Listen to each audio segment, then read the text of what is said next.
Hommage à ma feu qui est d'un Konsamba avec le montagnard d'un Konsamba. Comment tu vas, ma feu? Ma feu, tu me manques. Tu me manques, ma feu. Mais bon, j'ai eu ton message l'autre jour, j'ai dit que j'allais t'appeler, j'ai forget. Mais je comprends parfaitement.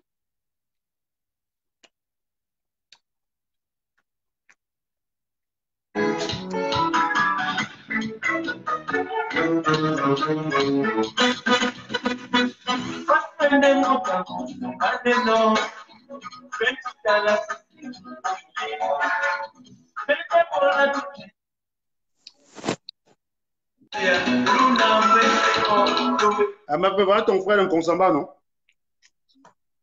Aïe, oh! Qui t'a aidé, Ango? Ouais. Comment tu as encore coupé la musique? Mais attends, je mets alors.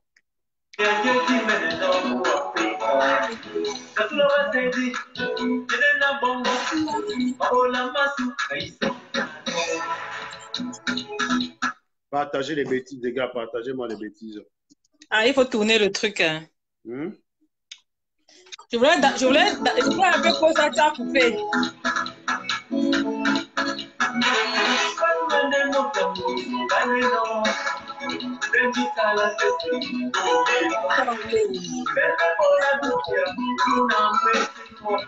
Je suis pas une bonne danseuse, je suis comme toi, Serge. Je suis pas une bonne danseuse. Je vais mettre mes lunettes. J'ai encore un peu mal aux yeux.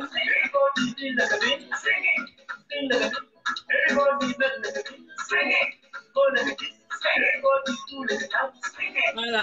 Quand je mets comme ça, c'est pas pour. Il faut que je mette mes. J'ai encore un peu mal aux yeux. Donc, du coup.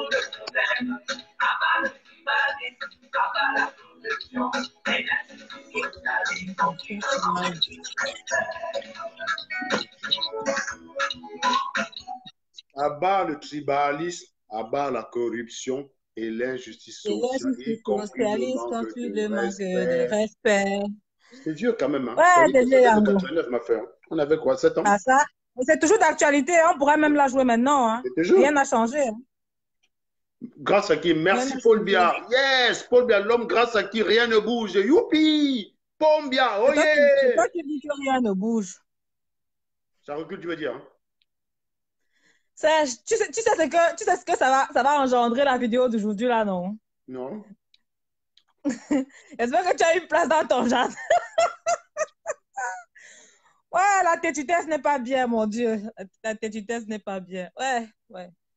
Pourquoi moi, je me suis têtue comme ça, je ne sais pas. Ah, j'imagine. Mais t'inquiète pas, on aura la récompense. C'est pas moi qui fais, c'est pas moi qui fais, c'est moi comme ça. Eh oui, on est coincé comme ça. Un jour, on va se retrouver dehors. Dans le jour qu'on va nous chasser à deux, tu sais qu'on va prendre un appart à deux. Aïe. Comme ça, ceux qui disent que... Non. Toi, là, je ne peux pas te supporter. Non. Non, mais non. Non. Le jour qu'on va nous chasser à deux, chacun dans sa maison. Non.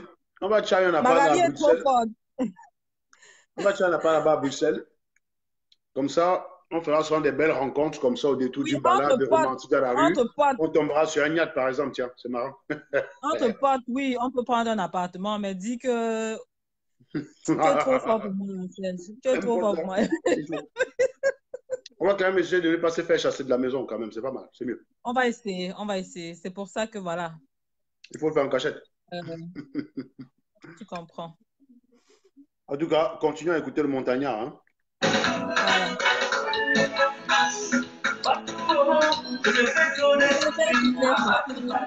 Nous avons beaucoup de problèmes. Abat le tribalisme, abat la corruption et l'injustice sociale.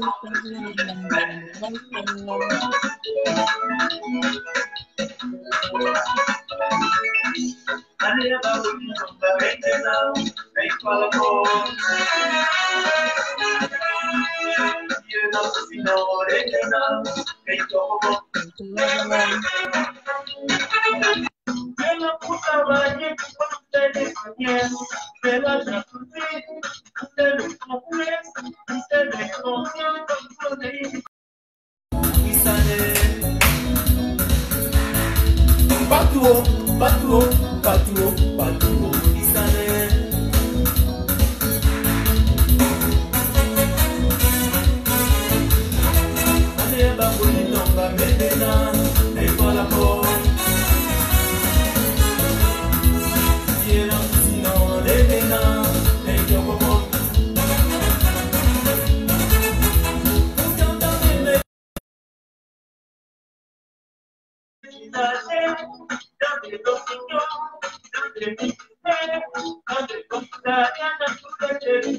Camarade, téléphone comme ça pour accepter. Non comme ça. Hein. Eh merde, je peux rien faire là pendant que...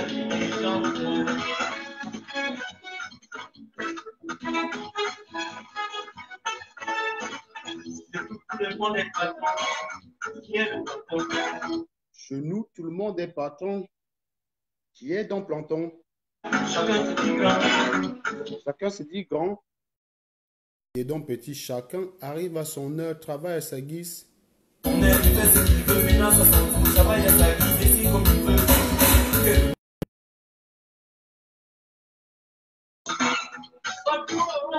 Donc en gros, vous avez compris ce que DJ Yango dit lui-même, hein, que l'administration camerounaise déjà en 1989, c'était déjà un remue-ménage, un foutoir, un bordel quoi. Voilà. Et aujourd'hui en 2014, en 2019, pardon, grâce à Paul Biya, les choses ont nettement évolué. C'est passé du remue-ménage à une poubelle. Voilà.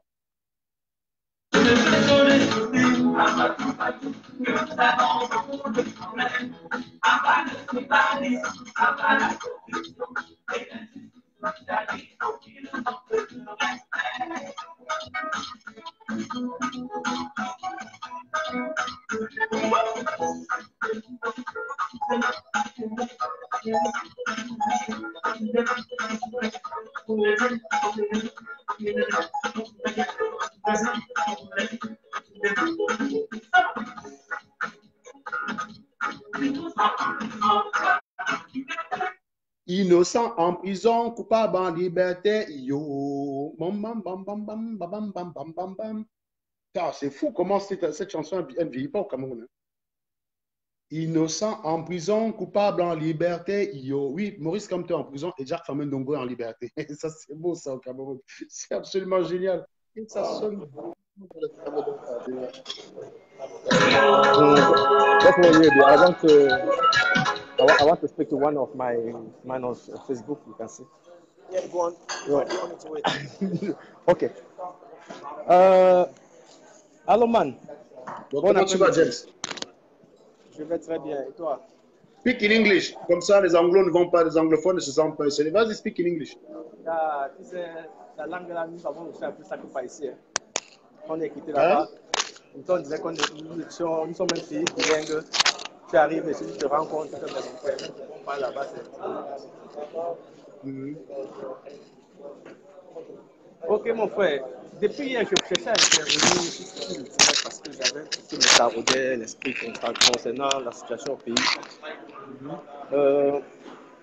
Quand je me pose la question de savoir si demain, là, et que l'on fait tomber M.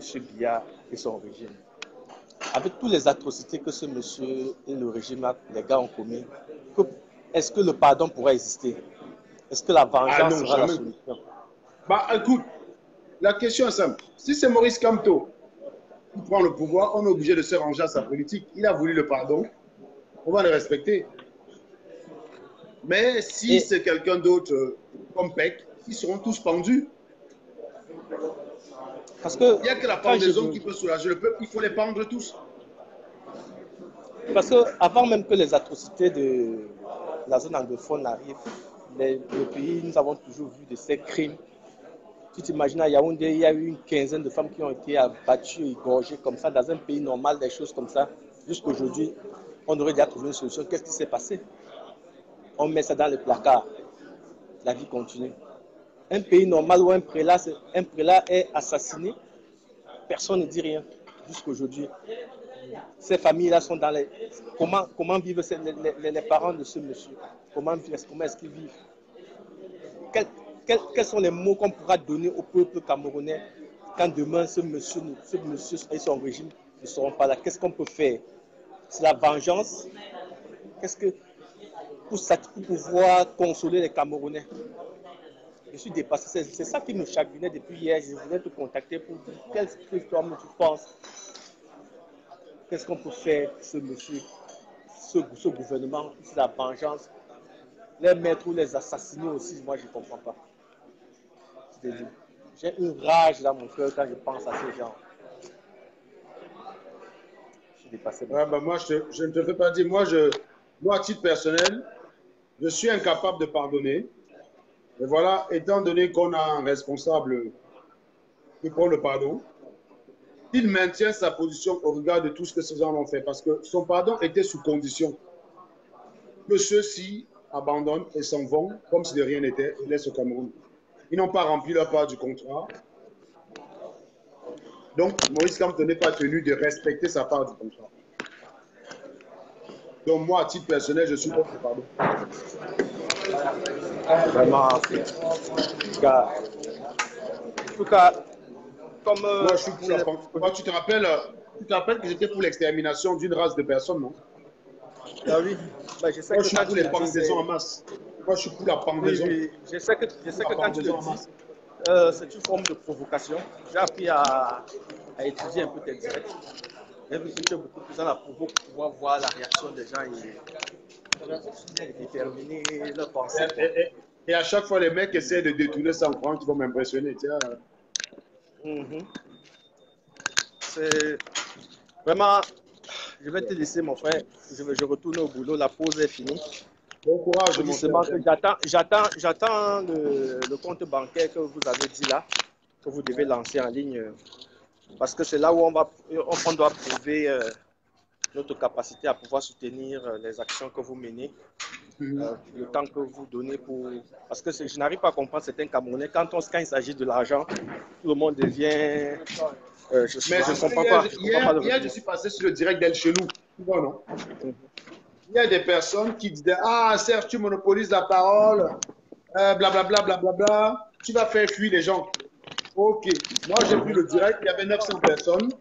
Dans ce qui le direct, il y a 1350 personnes. Quand El Chenou a commencé à dire la base a besoin d'argent cotisé, quoi non? Eux qui disaient que oh, le grand général El Chenou, on t'aime, machin. Le nombre de personnes qui regardaient est passé de 1400 à 700. Je suis pour cette logique-là. Nous devons comprendre que toute action, les choses comme ça là, doivent être soutenues financièrement. Puisque nous n'avons pas un leader, il n'y a pas un leader, par exemple, de multimilliardaire qui prend des responsabilités sur lui-même, sur ses épaules, parce que dans des révolutions comme ça, il y a des personnes comme ça là. Bon, mais nous devons cotiser financièrement. Nous qui avons nos petits moyens, comme tu sais là, moi je pense que c'est mieux, hein, si vous mettez dans ce compte en ligne là, je crois que tu auras du mieux, quoi. C'est pas soutenir un truc comme ça qui sera difficile. C'est ce que moi je pense. Moi je vous soutiens totalement. Parce que quand je pense que les générations des Camerounais ont bon courage pour ton travail.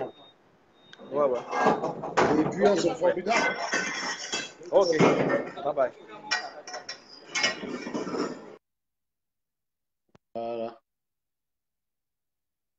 Karim, c'est à toi.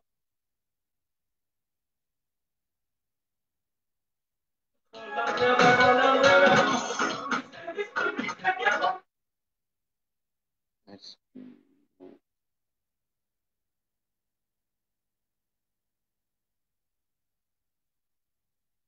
Karine, ça n'a pas pris. Puis Karine, hop.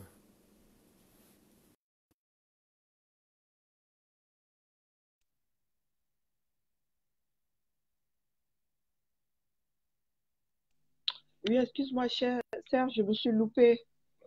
Ah, d'accord. J'ai pas mis le téléphone à l'horizontale. Ça pardonne pas. Ça ne pardonne pas.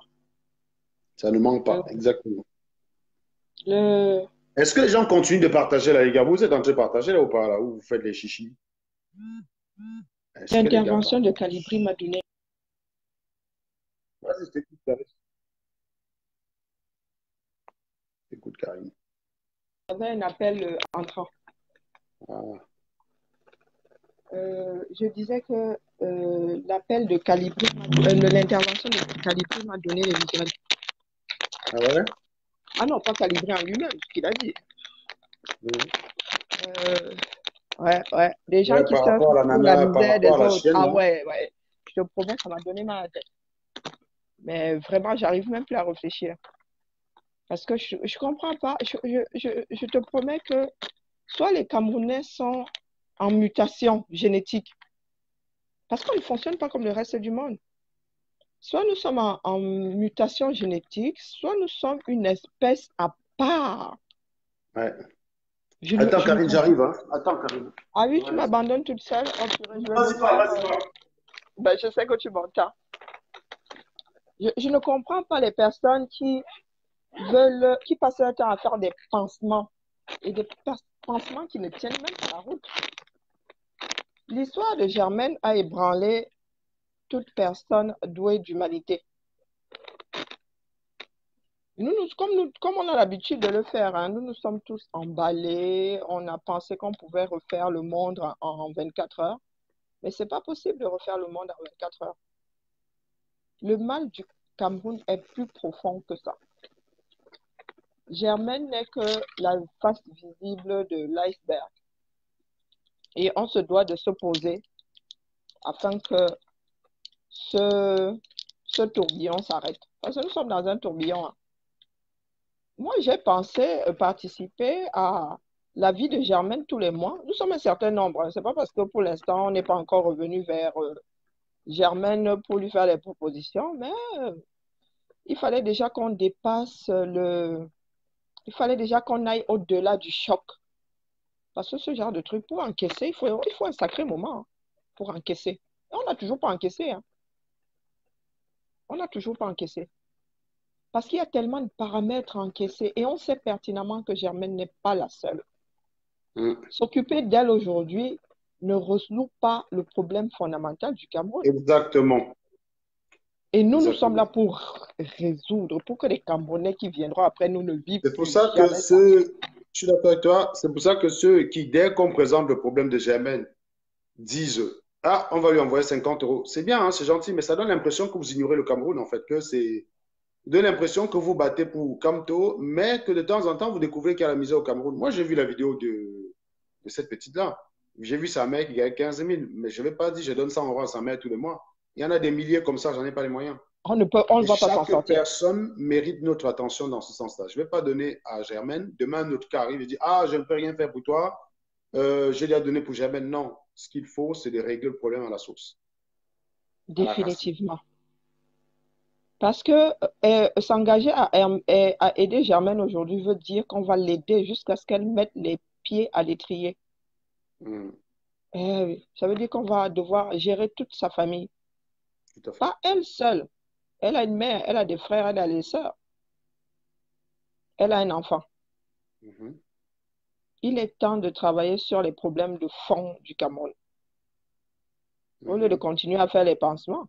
Vous voyez à quoi servent les pansements.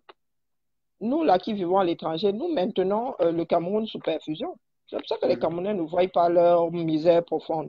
Parce qu'il y a toujours quelqu'un de l'autre côté de la Méditerranée ou de l'Atlantique qui travaille 2 à 3 fois plus pour nourrir et sa famille ici et faire des pansements en Afrique. Exact. Et il est temps que ça s'arrête. Et chacun doit prendre ses responsabilités. Cette maman-là, quand elle a décidé que son enfant de 12 ans allait mener cette grossesse à bien, quand le médecin ne lui a pas filé la pilule du lendemain, c'était une responsabilité que tout ce monde apprenait.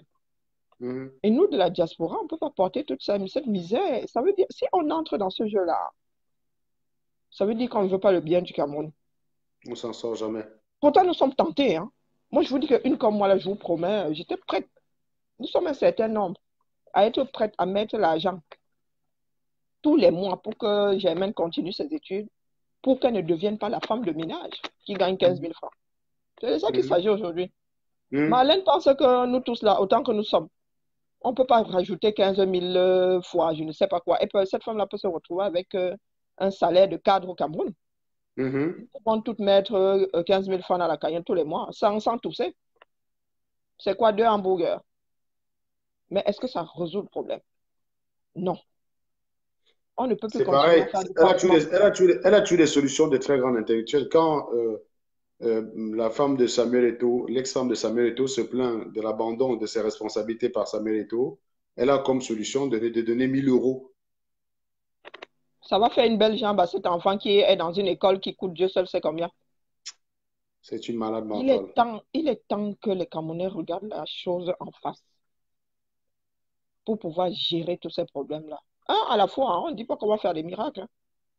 Non, mais il est grand temps qu'on vive dans une société où un enfant de 12 ans ne va pas se faire violer en allant à l'école ou en revenant de l'école. Il y a des enfants qui sont violés, même ici. Hein. Mais je vous dis que la probabilité pour que tu te fasses violer est réduite. Et quand tu te fais violer, il y a une enquête derrière qui permet de condamner le coupable. Ton violeur tôt ou tard. Ce qui finit par persuader quand même pas mal de personnes de se lancer là-dedans. Au Cameroun, il y a zéro enquête. Tu peux violer qui tu veux. Impunément. Et tu auras même des gars dans la société pour te demander, quand tu vas être plainte, tu auras des gens pour te demander de prouver qu'on t'a violé. En gros, il faudrait que tu... Et te dire même que tu l'as bien cherché. Voilà, on va te dire ça. Si tu as l'habitude d'être habillé même en mini-jupe là, on va t'expliquer que c'est de ta faute. Donc, il est grand temps que nous soyons tous dotés de conscience. On n'a plus de conscience au Cameroun, de vrais animaux. De vrais animaux. Le viol fait partie du fait que nous soyons animalisés. Quand tu as un minimum de conscience, tu réfléchis pas 2 fois avant de laisser tes hormones prendre le dessus. Sinon, on serait tous des violeurs en série si on n'avait plus tous cette humanité-là. Femmes comme hommes. Hein. Il y a les femmes qui violent aussi. Il ne faut pas croire. Donc, il est grand temps qu'on ouvre déjà nos yeux sur notre merde. Je vous dis que tous, autant que nous sommes, nous avons été tentés d'envoyer l'argent. Ah, moi, j'ai mis l'argent pour ça, le salaire dans la cagnotte. Mais on ne peut pas faire croire aux Camerounais qu'à chaque fois qu'un enfant va se faire violer dans un coin, la diaspora est capable de faire le pansement. Non, ce n'est pas possible. Vous savez combien se font violer? Exactement. Moi, je vous le redis ici, hein, chacun parle de sa vie. Et aujourd'hui, nous en sommes à parler à cœur ouvert. La femme que je suis là, et nous sommes un certain nombre au Cameroun. Sur 100 femmes, 80 ont été violées au Cameroun. Moi, j'ai été violée. J'avais déjà un certain âge. J'ai été violée. Je sais ce que c'est. C'est pour ça que j'ai été outrée que cet enfant-là ait mené une grossesse à terme. Moi, j'étais majeure. Hein. Ma mère ne l'a jamais su. Et je compte pour les imbéciles qui sont en train de suivre là pour qu'elle ne le sache jamais. Donc, je m'adresse aux gens qui sont longue bouche là. Et puis, même si vous lui dites, hein, je suis devenue une femme forte, donc elle va moins s'inquiéter qu'elle se serait inquiétée à l'époque. 1 an avant que je ne vienne ici, j'ai été violée dans une cité universitaire. Ceux qui étaient avec moi dans cette cité-là vont s'en souvenir. Eh oui, j'ai surmonté ça comme j'ai pu. Toute seule. Le petit con allait se vanter qui m'avait appuyé. Comme d'hab. Comme d'habitude. Comme d'habitude. Devant ce gars-là, je n'avais aucune chance. J'avais 45 kilos, tout mouillé. Mais c'est ça qui a fait de moi la femme forte que je suis aujourd'hui. C'est pour ça que vous dites que le gars qui va encore me tenter là, il va repartir sans son argent. Ça m'a forgé. Quand je suis sortie de là, je n'étais pas enceinte, je n'avais pas chopé le HIV.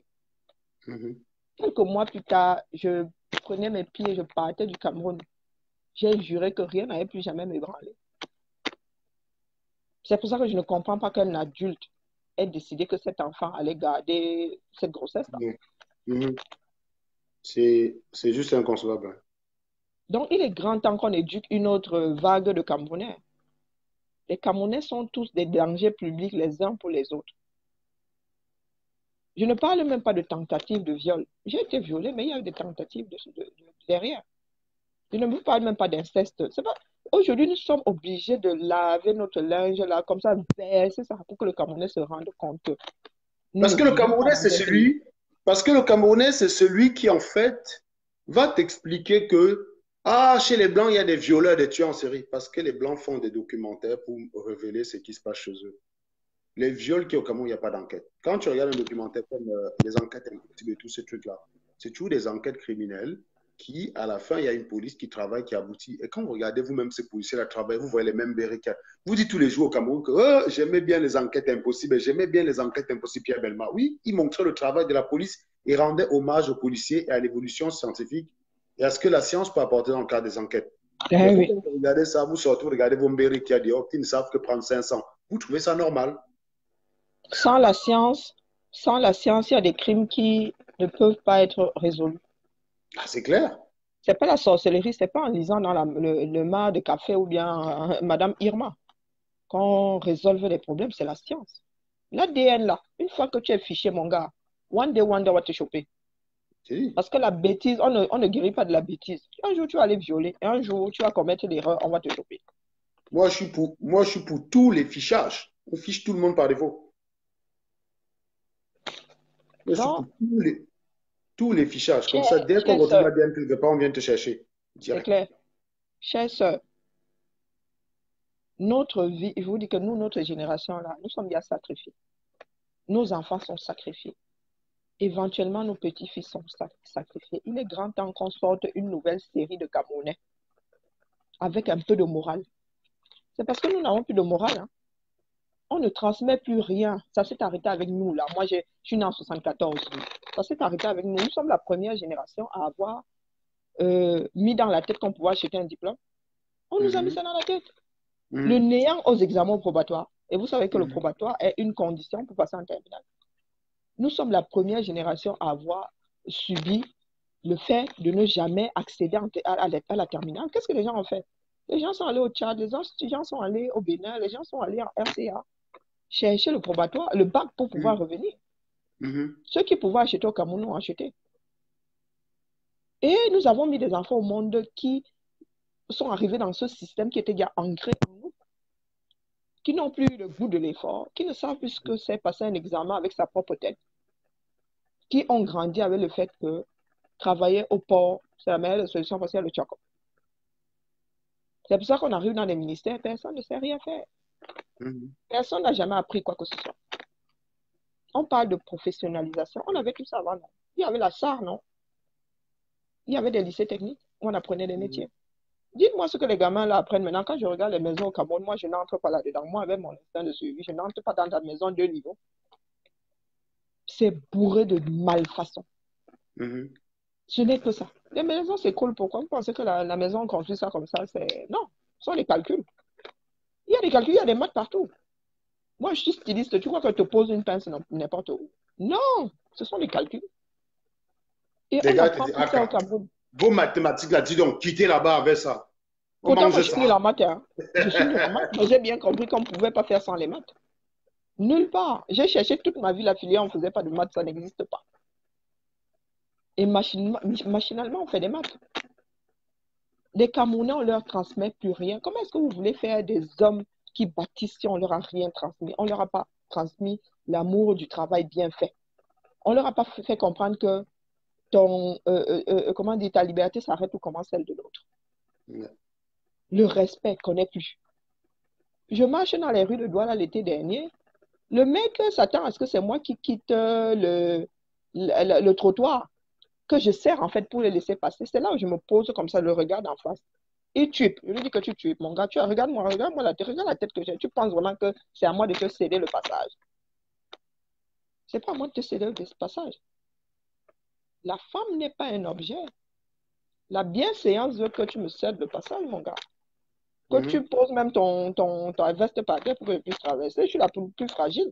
C'est vous qui voulez que nous soyons fragiles, non? Donc, il est temps de sortir une nouvelle série. Et tant que nous-mêmes, là, on n'accepte pas qu'on a merdé, on ne peut pas sortir une nouvelle série de Camerounais. On va passer le temps à sortir une série de violeurs, de voleurs, de tout ce qui n'est pas bon pour une société. Eh oui. C'est cette responsabilité-là que nous devons prendre aujourd'hui, au lieu de vouloir penser les plaies de Germaine. Je ne dis pas qu'on ne devrait pas le faire, mais qu'on se dise que ce n'est pas la solution. Il y a au moins 1 million de Germaines dehors. Est-ce que nous sommes capables d'assumer 1 million de Germaines? Non. Et c'est pour ça qu'on se bat pour que quelqu'un qui a, la personne qui a le programme le plus constructif, d'ailleurs le seul, hein. Dites-moi un autre homme politique qui a un programme comme moi je les vois ici en Occident. Tout est politique. Tout est politique dans ce pays où on vit là. Même la quantité de sel dans ton aliment est politique. C'est une politique alimentaire. On impose aux gens qui sont dans l'agroalimentaire à mettre une certaine quantité de sel dans la nourriture. C'est une politique. Le fait qu'on veuille qu'on se soigne tous les dents, c'est une politique. Et nous sommes assis dans un pays où Le peuple est entré dans un cycle de destruction sans nom. Et c'est pour ça qu'on se bat, pour résoudre tout ça. Les pansements ne vont nous mener nulle part. On va imploser, on vous l'a dit. Nous avons déjà commencé à nous autodétruire. Nous avons déjà commencé à nous entretuer. Les gens se sentent, c'est-à-dire c'est une société où personne n'est jamais puni. Et pourquoi vous voulez que les gens se retiennent de commettre des exactions? Quand je sais pertinemment que je vais violer un homme ou une femme, je ne serai jamais recherché. Bien au contraire, même on va en faire Qu'est-ce qui t'empêche de le faire? Du coin. Sincèrement. Donc, quand Marlène et Boma décident d'envoyer 15 000 francs, mais ma chère Marlène, nous sommes capables d'envoyer 15 000 francs et de faire de la vie de cette femme-là une vie de cadre. Mais ce n'est pas la solution. Exactement. Il faut résoudre les problèmes à la source.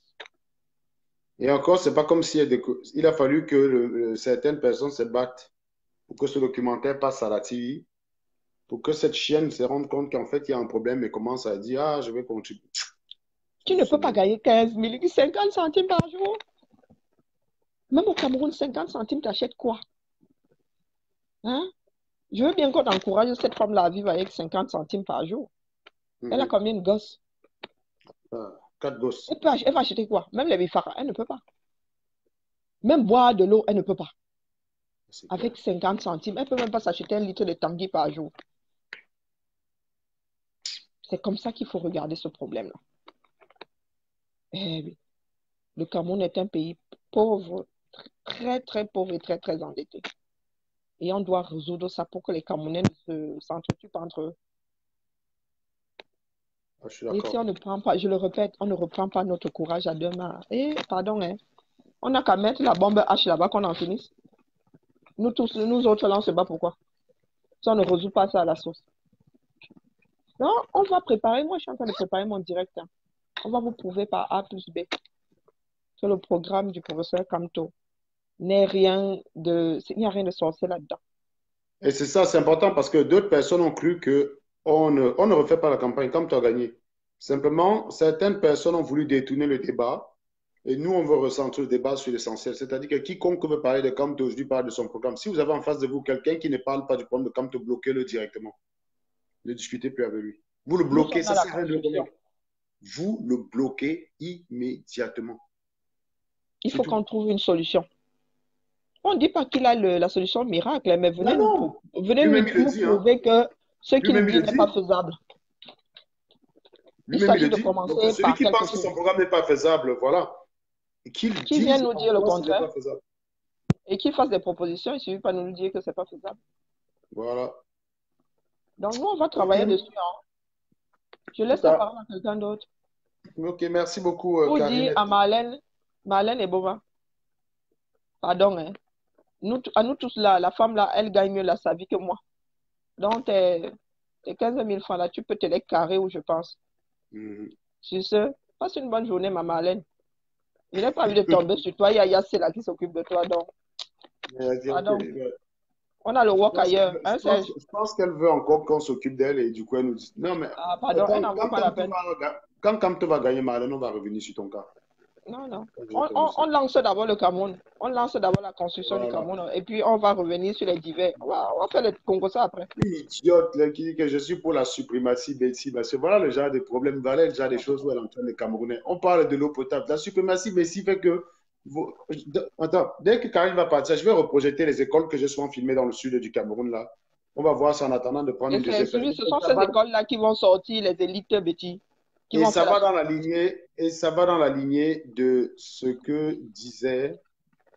Ça va dans la lignée de ce que disait Makarbassa ici tout à l'heure. Il disait tantôt que les écoles, que les bêtiers eux-mêmes ils ont les problèmes chez eux, quoi. Mais qui n'a pas de problème au Cameroun? Que les bêtiers eux-mêmes ont les problèmes chez eux. Où est-ce que j'ai mis ces écoles-là déjà? Qui n'a pas de problème au Cameroun? Sincèrement, je vous dis que nous sommes la dernière vague à avoir bénéficié d'une instruction qui tient la route. Nous sommes la dernière. Nos enfants, zéro macabo. Nos petits-enfants, alors, oublions seulement ça. Moi, je me souviens déjà que qui connaît 5 Kizito Mbam Coran? Quelqu'un, quand on dit que Mbam, tu sais ce que c'est? Oui, c'est vrai que tu parles très peu Betty. 5 Kizito est en Vorbila. Derrière l'église, il y a une église. 5 Kizito, les planches de Coran. Vous vous souvenez de Coran qui a fermé? Qui était au Carrefour Coran, là? Le fabricant de planches. 5 Kizito, les planches de Coran. Les classes étaient en planche. Et pas une planche qui datait de ces années-là. Mon oncle, qui est né vers les années 50, avait fait ses études à 5 Kizito Mbam Coran, qui n'avait pas changé. Nous avons eu le même enseignant. Et c'était, il y a des poulaillas à l'époque. Envoyez-moi les photos de 5 Kizito, si on a innové. Hein. Bah voilà justement, Karine, voilà justement ce qu'on appelle les idiots. Il y a un certain Dani Sangba qui dit, elle au moins donne 15 000 et vous. Moi aussi, je donne 15 000, mon gars. Cet abruti arrive à se dire que ce que nous faisons, on est en train de se battre de façon générale pour le Cameroun. Le mec, il ne comprend pas. Voilà ce dont que les marins. Non, il n'a pas compris où je voulais en venir. Je lui ai dit que. Il est bête, ce mec. Incroyable. Mais mon gars, on peut tous donner 15 000 francs, mais ça ne résout pas le problème. Il n'a rien compris. Nous avons déjà mis plus de 15 000 francs chacun dans la balance. Donc, il n'a toujours pas compris ça. Il est trop bête. Ils sont bêtes. Il faut juste comprendre que ce n'est pas une solution. C'est leur travail, hein. C'est toujours. Je vous dis que 15 000 francs, hein, c'est pour aller manger au McDo. Hein. 15 000 francs. Voilà comment Marlène arrive à les tromper. De 15 000. Voilà comment Marlène arrive à les tromper. Un abruti, quoi. Je ne comprends toujours pas. Je ne sais pas ce qu'on a mis dans leur cerveau, ces gens-là. Je ne comprends pas. Dans tout le speech que je viens de... Il a juste retenu que... Marlène donne 15 000 et nous on est en train d'insulter Marlène, elle au moins donne 15 000. Non, on n'insulte pas Marlène. Moi, je lui fais juste comprendre que ce n'est pas la solution. Mais c'est surtout qu'une personne qui a 4 enfants dans un pays où c'est le cas du SMIC, hein, 15 000. Si Marlène veut vraiment dire qu'elle est juste, elle rétablit la justice, elle donne au moins le SMIC à cette nana tous les mois. Ça a un sens, à hauteur du nombre d'enfants qu'elle a. Je vais donner 15 000. Non. Et nous tous, autant que nous sommes là, on n'avait pas misé sur 15 000. Personne ne peut vivre avec 15 000. Il faut demander à l'État camerounais de s'occuper de ce type de situation. L'État camerounais en a les moyens. Et Marlène, quand elle vient dire je donne 15 000, elle veut masquer, elle veut empêcher tout débat sur la responsabilité de l'État camerounais. Oui. Donc, la fondation j'ai failli dire Jeanne-Irène Bia, perd son âme, et c'est vrai que c'était sa fondation à l'origine. Cette fondation-là devrait s'occuper de ce genre de cas. Voilà une école. Une fondation, non? Voilà une école primaire. Voilà une école primaire près d'Akom 2, dans le sud du Cameroun. Hein. N'est-ce pas les Camerounais? N'est-ce pas le sud est bien?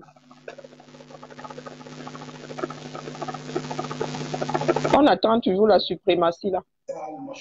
Merci. On est en plein cœur sud. Voilà, la province élue du président de la République. Regardez les choses, regardez les fenêtres. Tout est en décrépitude. Tout est foiré ici. C'est ça fait mal au cœur.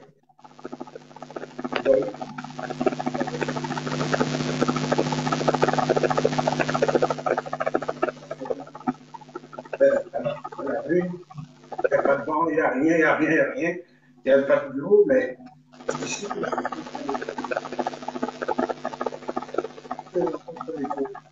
avez une salle de classe. Il y a un problème de son. Tout ça. Regardez les salles de classe. Voilà, regardez les salles de classe. C'est tellement sale, dégueulasse. Et regardez le tableau. Avec le vendredi, vous allez bien voir, il y a une cours le vendredi 17 février 2017. Oui. Voilà une école de Cameroun, en province du Sud. Alors, vous comprenez que ça fait mal au cœur. Le son n'est pas bon, Serge. Regardez comment tout est dégueulasse. Et le son n'est pas terrible. Ça se perd de temps en temps. On n'est plus débloqué pour construire cette école. C'est terrible. Ça fait mal au cœur à voir ça. Et les élites de cette région sont là. Non, ils passent ici tous les jours. Et ils n'en ont rien à foutre. On leur dit rien du tout. À l'école.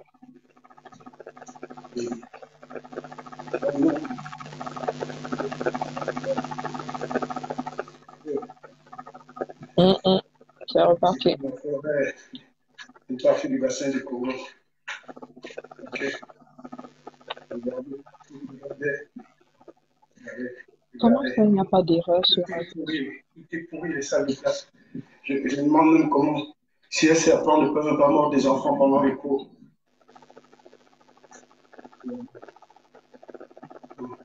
C'est ça quand même.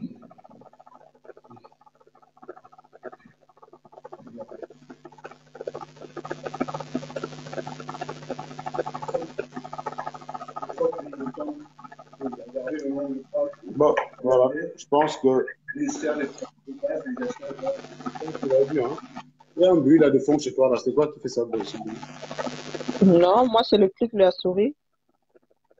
Il y a un bruit chez toi. Parce qu'en fait, quand les gens viennent écouter des personnes qui disent je suis suprématiste Betty, il faudrait déjà que vous prouvez par les réalisations. Le blanc, quand il dit je suis suprématiste blanc par rapport au noir, par rapport à ses réalisations, il peut prouver qu'il s'est construit mieux que le blanc. On n'est pas suprématiste bêtement. Le noir peut aussi venir dire qu'il est suprématiste par rapport au noir. Hein. Le blanc va le regarder comme c'est là. Il va te regarder là. Il prend l'arme nucléaire, il t'éteint.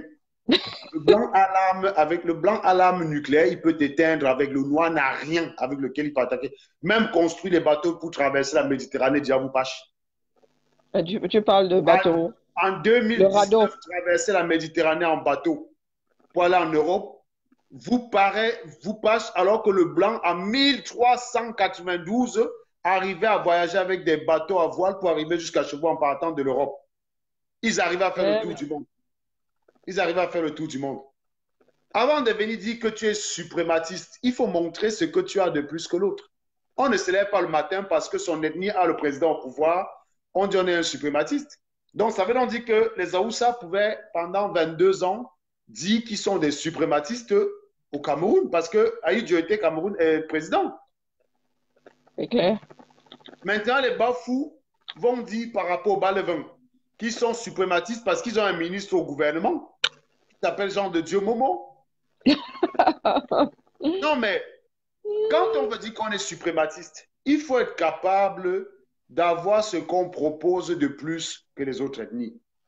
Vous-même, vous dites ça en même temps, vous dites que vous êtes pour l'équilibre régional parce que sinon, c'est le blanc, c'est les Bamileke qui vont tout rafler comme poste. En réalité, donc, l'ethnie qui pourrait dire je suis suprématiste au Cameroun, au centre de votre logique à vous, c'est les Bamileke. C'est vous qui le dites. Hein?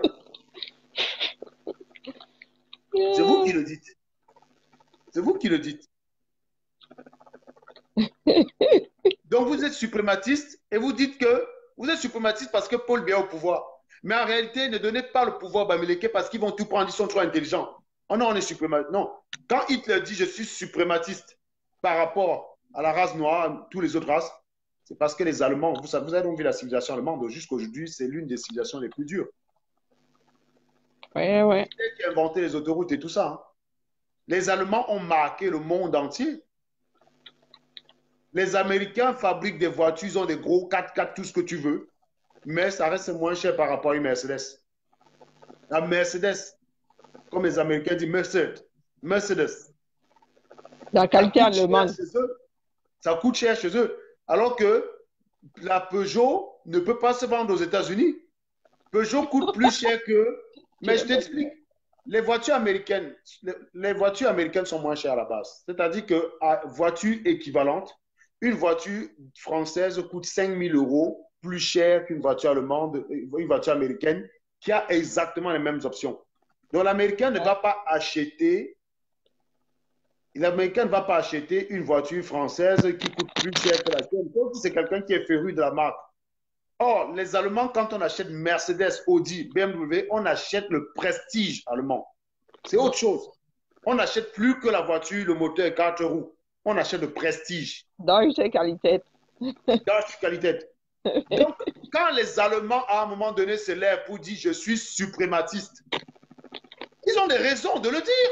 Parce qu'ils dominent justement... je suis suprématiste, Betty. Je crois en la supériorité de l'ethnie Betty. Qu'est-ce que les Betty ont construit au Cameroun? Allez regarder l'architecture des chefferies Bamileke. Venons, on en reparle. Non, mais à un moment donné, raisonnons 2 secondes. Allez regarder l'architecture. Mais oui, Alain, je suis d'accord avec toi. Tu n'iras jamais dans un loueur de voiture aux États-Unis, tu tombes sur une voiture française, c'est mort, c'est impossible. Les voitures françaises n'ont pas réussi à atteindre le prestige qu'une voiture allemande ou une italienne a. Pourtant, les Français sont meilleurs en technologie que les Italiens. Mais les Italiens, ils ont la marque. La Fiat, la Lancia, tout ça. Tu ne trouves pas de voiture française chez un loueur de voiture, par exemple, aux États-Unis. Tu trouves des voitures allemandes. Et ça, c'est la catégorie plus. Hein. Va louer une Audi, une BMW X aux États-Unis. Donc, la Cadillac est plus grosse que la BMW X6, mais la BMW X6 coûte même 12 ou 13 000 $ de plus que la Cadillac. Donc, un Allemand dit je suis suprématiste allemand. On comprend. Si au moins le noir voulait dire que je suis suprématiste et faisait des choses qui allaient dans le sens qu'il a le droit de le dire, ça tirerait la société vers le haut. Les Allemands, mine de Dieu, ont tiré l'Europe vers le haut. On a toujours pas compté ça. L'Europe vers le haut. Malgré la façon tordue qu'ils ont essayé d'éteindre les autres, ils ont tiré l'Europe vers le haut. Si au moins les Betty étaient des spécialistes en architecture, que tu arrivais chez les Betty comme ça, tu as l'impression d'être à Melbourne, ou à Johannesburg, ou à Durban, ou à, je sais pas moi, ou à Dallas. Là, j'aurais dit, oui, les gars, vous êtes forts. Mais en matière même encore d'architecture culturelle, l'architecture Bamileke dépasse l'architecture. Mais les bêtises, c'est maison en terre battue. Tu ne peux pas construire plus de 2 niveaux avec. Allez regarder nos chefferies Bamileke. Moi, je suis contre les chefferies d'ailleurs. Hein. Je ne respecte aucun chef. Pour moi, les chefs, c'est des escrocs. Donc, ne croyez pas un seul instant que je fais l'apologie. Moi, je ne suis pas croyant, Karim. Mais quand j'entre dans une église en France, à ton avis, qu'est-ce qui m'importe? L'architecture. Ben voilà. Je suis subjugué par l'architecture. Qui traverse les siècles. Ah oui. Moi, je ne vais pas souvent. J'ai une amie qui est venue me voir le week-end dernier. Nous sommes allés faire du tourisme. Et c'est dans ce moment-là que j'entre dans les cathédrales. Non, mais je te promets. J'ai allumé un cierge. Pas parce que je suis croyante, mais j'ai pensé à nos frères qui avaient laissé la vie. Je me suis dit que ça aussi, ça représentait aussi la flamme de la résistance. Et je te promets que tu restes baba. Pas les gens qui font le là au blanc. L'architecture. Les gars ont construit ça à main nue. Les gens sont là, ils disent que je suis suprématiste. Construis une église. Vous êtes tous les jours à l'église, vous quoi? Construis une église, vous dépasse. La cathédrale le volier. Hein. On n'a pas le genre là. Ils n'ont pas investi le genre là en Afrique. Non. Tu regardes une cathédrale. Quand ils disent que la cathédrale, c'était pour se rapprocher de Dieu. Tu regardes la cathédrale comme ça, tu dis comment est-ce que quelqu'un a pu construire la clé de voûte pour que ce truc tienne et traverse des siècles. Et nous sommes là et on bichonne l'histoire là pour que ça continue à tenir. Il y a quelqu'un qui dit qu'on fait la publicité de cette dame. J'explique ici que... Non, on ne fait pas la publicité. Attendez, dans ce cas, dites donc aussi que quand on dit ce qu'on pense de Paul Biya, c'est faire sa publicité. Pourquoi donc quand on fait la publicité de Cabral, vous venez dire de ne pas tirer sur Cabral? Si dit d'une personne, d'une connasse qu'elle est connasse et fait sa publicité, ça veut dire que quand je fume un con, il ne devrait pas être fâché, je ferai sa publicité. Vous êtes toujours contradictoire. La publicité, c'est dans le sens positif. Si je ponds un article ici, je fais passer ça à TF en disant que Renault, c'est la voiture la pire, Renault va porter plainte à TF1. Vous n'avez pas dit que c'est la bonne publicité. En revanche, si je prends un article en disant Renault, c'est une bagnole superbe, agréable à conduire, ça ne consomme pas l'essence, c'est le prestige à la française. Même si Renault ne m'a pas demandé de le faire, ils vont m'envoyer un petit courrier pour me dire merci. Vous parlez, le noir est tellement idiot qu'il croit que la mauvaise publicité aide quelqu'un, mon frère. Pourquoi donc les gens me détestent, Karim? Moi, je fais quand même la publicité des gens. Hein. Ça veut dire que quand je parle de Cabral, je fais donc sa pub. Il devrait être content. Il devrait m'envoyer même un casier de bière. Il devrait m'envoyer un pot de vin. Je dis, gars, merci de faire ma pub. Quand je le traite de bâtard, je fais sa pub. Quand on traite Marlène Mvoutou de poufias, d'ignard, de givré, on fait sa pub finalement. Non, on essaie de montrer aux Africains comment vous faites tromper n'importe comment. Je dis encore une fois, dans ces propos qui m'intéressent, elle dit qu'elle est suprématiste, Betty. Quand on dit suprématiste, On doit être capable de prouver ce que sa tribu et sa civilisation a de plus que les autres. Or, il se trouve que l'une des tribus les plus riches en Afrique en matière de culture et de civilisation, c'est les Bamileke. Même à l'école de mon enfant, on leur a appris. Mon enfant est rentré un matin, un soir, elle me dit, papa, tu connais les Bamileke? Je dis, bah oui, mais tu as vu ça où? Elle avait 4 ans. Elle me dit, on a vu ça à l'école, que c'est un peuple qui a une grande civilisation, machin, bidule. Elle m'a sorti le cahier. J'avais même fait un post ici avec ça. J'ai dit que finalement, nos enfants en Europe apprennent plus sur nos cultures que nos enfants au Cameroun. On n'a pas parlé de Bassa, on n'a pas parlé de Boulou.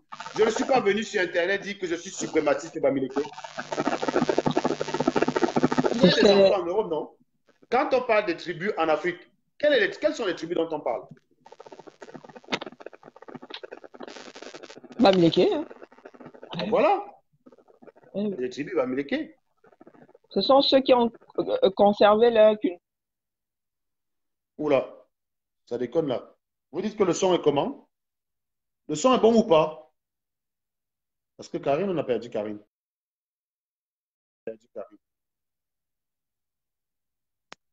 Est-ce que le son est mauvais? J'ai dit encore une fois que moi, je suis rentré chez moi un soir. Ma fille vient me demander, papa, tu connais le peuple Bamileke? Je dis, bah oui, tu as appris ça. J'ai dit, c'est que c'est Karine alors que ça déconne. C'est Karine que ça déconne en fait. Donc j'ai dit, mais tu as appris ça où? Elle me dit, on a appris ça à l'école. J'ai dit, mais comment ça? Tu as appris ça? Elle me montre le cahier, comment on développait des trucs pour parler des peuples Bamileke et tout. J'ai dit, mais tu sais que ton papa est Bamileke? Et ma fille était fière de moi. Elle ne savait même pas. Elle était fière de moi, elle ne savait même pas que j'étais Bamileke.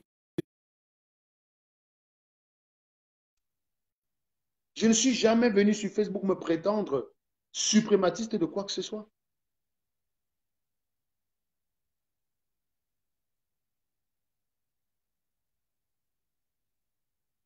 On est toujours dans des auto-mensonges, on passe le temps à se mentir, on se fait des trucs.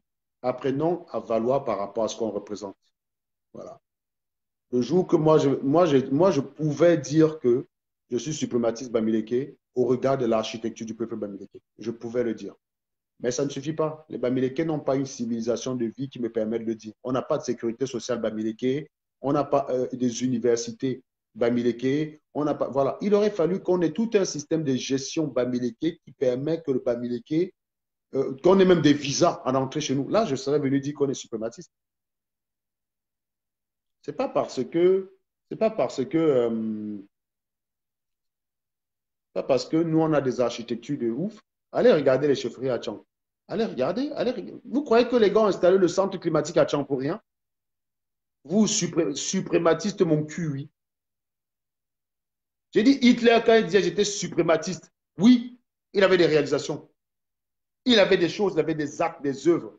Le blanc peut dire je suis suprématiste, oui, parce que le white s'énerve, il éteint l'Afrique. Les Africains, vous vous énervez, vous pouvez faire quoi au blanc? Sincèrement. Vous vous énervez, qu'est-ce que vous pouvez faire au blanc? Le white s'élève, il te finit direct. Il envoie 5 bombes, 5 têtes nucléaires là-bas, bien positionnées en Afrique. Il éradique la race noire en Afrique.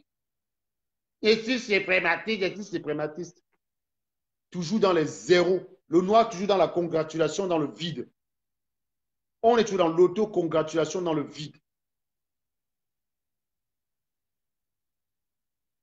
Essayez même de valoir quelque chose. Essayez de valoir même quelque chose avant de venir dire que vous pouvez dépasser les gens. Et je rappelle encore une fois que dans les textes de l'équilibre régional,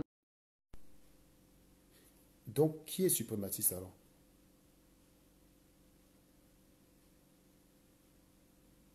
Tu roules chez toi avec ta voiture du blanc. Tu prends l'avion que le blanc a construit.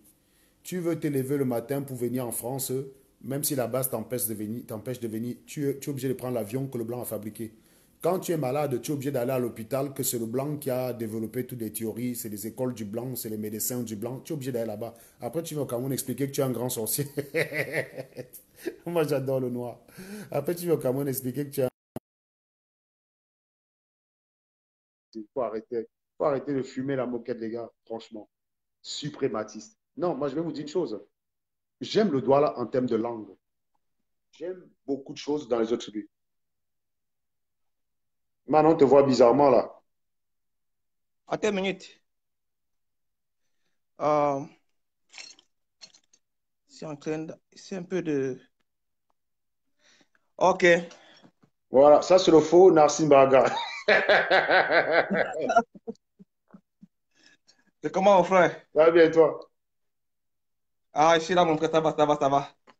Ça va, Ah ouais. ça va. On va créer notre club de suprématistes Bamileke, man. Hein. Il va falloir qu'on commence aussi à speak comme ça. Mais, Là. mais il faut qu'on le fasse, non, mon frère. Il faut qu'on le fasse, Non, vraiment, franchement. on est là, on joue, un blanc reste correct. Les salopards qui sont dans le vide viennent nous raconter des bêtises, dis donc. On en a marre.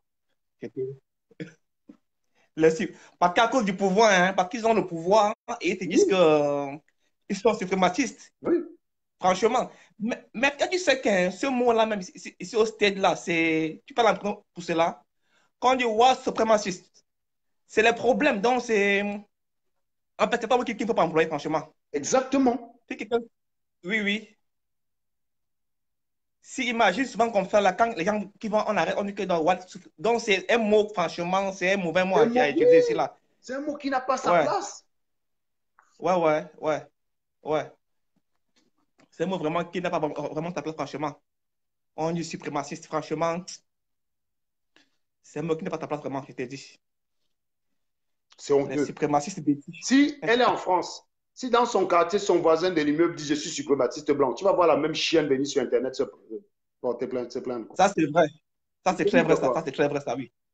Ça, c'est très vrai, ça, je t'ai dit. Ça, c'est très vrai, ça. Parce qu'on veut empêcher Maurice Kamto d'être au pouvoir. On est obligé de sortir même les thèses hitlériennes. On est obligé d'aller réveiller Hitler pour dire Hitler, finalement, tu étais un type bien, quoi. Je vais finir par coller ma moustache comme ça, laisser aussi l'ambindi là que ça fasse Hitler. Je vais venir sur Internet aussi. Il y a un truc que je ne comprends pas avec les sardines, franchement.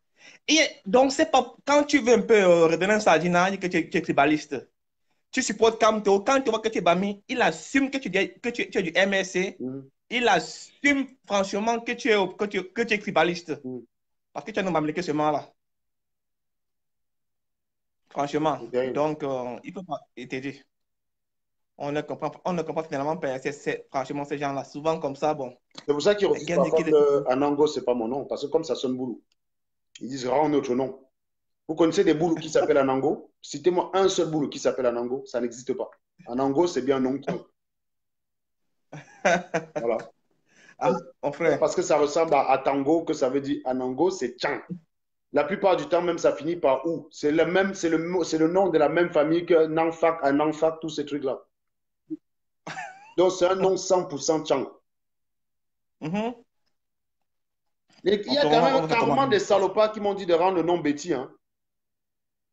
Comment ça? Ben, que Anango, ce n'est pas un nom Tchan. Que je ne suis pas Bami. Que j'ai volé le nom de Betty pour me faire passer pour un Bami. Quel est fou, hein? Mais ils oublient aussi qu'il y a des gens, par exemple, imagine que bon, je suis ami avec un gars Betty qui s'appelle Onana Tangana. Mon enfant naît, il s'appelle Atangana. Tu vois un peu?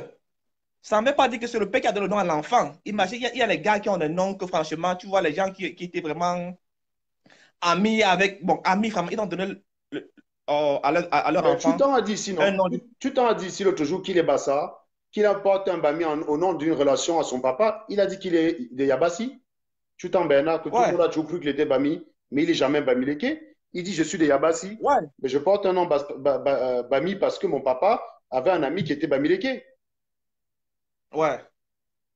Franchement, donc, c'est ça la vie, mon frère, je t'ai dit. C'est terrible. Donc, non, mais moi, tu sais, on a opéré maintenant un virage. On a dit, quand vous avez en face de toi, quand tu as en face de toi un animal qui attaque Maurice Kamto, non pas sur son programme, hein, parce que tu sais qu'on a tout eu pour faire diversion. Hein. On a eu la plainte du niveau de Paul Biya, on a eu tout ça. Et aujourd'hui, tu as remarqué, je sais que tu as peut-être fait une parodie là-dessus, tu as remarqué comment la brigade est en train de se fracasser de l'autre côté, non? Il y a de quoi faire les paroles de l'autre côté. Ça se fracasse. Non, justement, je dois le faire dans la semaine. Donc, comme je suis bon, j'étais enrhumé la semaine dernière, quand on le fait, j'étais enrhumé, franchement, la voix n'était pas là. Je compte le faire sûrement mercredi comme ça là. Ouais, Et dit que ces gars-là, en plus, ça balance sur eux. C'est chacun maintenant qui sort les dossiers entre eux. Et finalement, ça, tu te rends compte que même s'ils étaient unis en face de nous, chacun se surveillait. C'est-à-dire que chacun, les enregistrements de chacun d'entre eux, machin. Gardons notre calme, bon. Ça va éclater, on va juste avoir tous les éléments après. On va voir. Ces gars, ils sont tellement embrouillés. Je te dis que, mais, ces gars, ils sont au pays, non? Ils faisaient un live une fois au pays. Je pose une question au gars qui a payé votre billet d'avion. Il dit que c'est eux-mêmes qui ont payé le billet d'avion. Il dit que, mais les gars, si franchement, vous êtes des idiots, quoi. Ils sont maintenant, les gars là, ils sont tellement embrouillés. Ils sont au pays, hein, ils sont au pays. Ils font le live, on coupe le courant. Pendant le live, j'ai pris la vidéo là, hein, que j'ai coupé la vidéo. Je veux sortir la partie là seulement. Je dis que les gars, vous dites que le pays va bien. Ils font le live en direct, on a coupé le courant, franchement. Je te dis, ils sont au pays, tant qu'on prend. Je dis, ces gars là, c'est des vrais embrouillés, franchement. Et j'ai vu un truc hier comme ça, là, ils se mettent à... Bon, c'est Nyang ou quelque chose. Donc, ils sont maintenant en train de s'embrouiller entre eux maintenant. Tu vas voir, et j'ai dit que c'est sèche. Quand ils vont back en bang là, ils vont dans l'un qui va pas son côté. Parce qu'il y aura un problème de dos comme ça là. Tu voilà verras, non, quand ces gars-là vont... Voilà donc ceux qui devaient venir combattre là-bas sur le terrain. Franchement. Voilà. Les patriotes. Voilà ceux qui devaient venir combattre la brigade anti-Sadina. Tu sais que Biya voulait venir en Beng, non? Il a renoncé tout seul. Ouais. Il a renoncé. Bon, en fait, c'est ce que j'ai dit. Hein. Quand j'ai vu la lettre là, hein, ce que je me suis dit, j'ai dit que non, il va tellement embrouiller les gens. Parce que depuis qu'on connaît Biya, il n'a jamais donné son itinéraire. Jamais. Jamais. Tu entends seulement. On sait juste qu'il parle quand on bloque tout Yaoundé et quand on a les journalistes et les gens qui dansent à l'aéroport. Mais personne n'a bougé. Justement. Il a cru qu'on était des immatures. Personne n'est allé à Lyon. Personne n'a bougé. On a dit, mon ami, tu ne peux pas nous faire ça. On sait comment on va t'avoir. Il a fait ça, personne n'a bougé. Et il a finalement renoncé. Parce que derrière, ça s'activait. Il croyait qu'on allait courir pour aller à Lyon pour qu'ils disent, ah, donc je peux les envoyer à Lyon, j'atterris plutôt à Bruxelles. Non, mon ami, on ne s'embrouille pas comme ça. Mais... Il est bête. Non, j'ai dit que...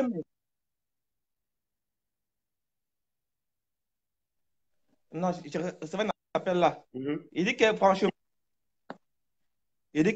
comme j'ai dit là, il va se m'embrouiller. On entend que non. Le président a voyagé pour un court séjour en Europe. Tu entends seulement. Tu n'as pas compris. Court séjour. Tu entends seulement qu'il a voyagé.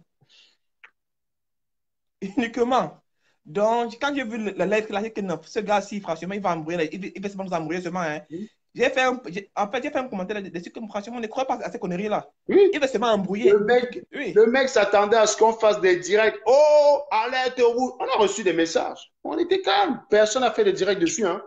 On a fait comme c'était un non-événement. Peut-être quelqu'un a fait un post là-dessus, machin, bidule, mais sans plus.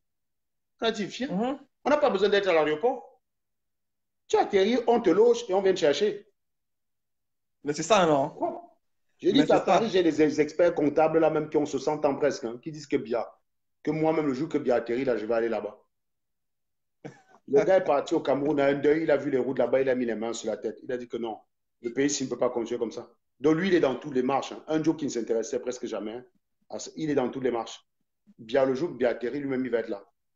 Dès qu'Alibri va dire, allez hop, on prend le train.